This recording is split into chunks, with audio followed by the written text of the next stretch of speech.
നോഹയുടെ ഭാര്യയും അതുപോലെ നോഹയുടെ 3 മക്കളും അവരുടെ ഭാര്യമാരും പിന്നെ സകല ജീവജാലങ്ങളിലെയും ആണും പെണ്ണുമായിട്ട് ഒരു പെയറായിട്ട്.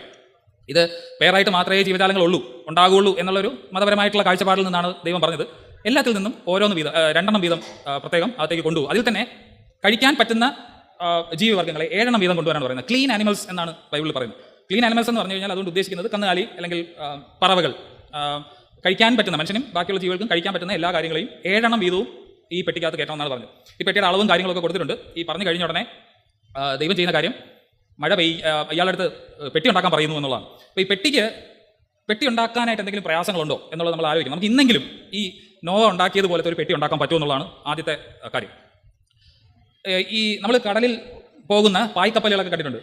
തടി കൊണ്ടുണ്ടാക്കിയ ഉടൻ വലിയ സെയിലൊക്കെ ഉള്ള എന്ന് വെച്ചാൽ പായ്ക്കപ്പൽ പോലത്തെ സാധനങ്ങളൊക്കെ നമ്മൾ പലതും കണ്ടിട്ടുണ്ട്. പക്ഷെ അതൊന്നും ഒരു പ്രത്യേക അളവിന് മുകളിൽ നമുക്ക് ഉണ്ടാക്കാൻ പറ്റില്ല. എന്താണ് കാര്യം നിങ്ങൾക്ക് ആലോചിച്ച് കഴിഞ്ഞാൽ മനസ്സിലാവും. ഒന്ന് തടിയാണ്. തടിക്ക്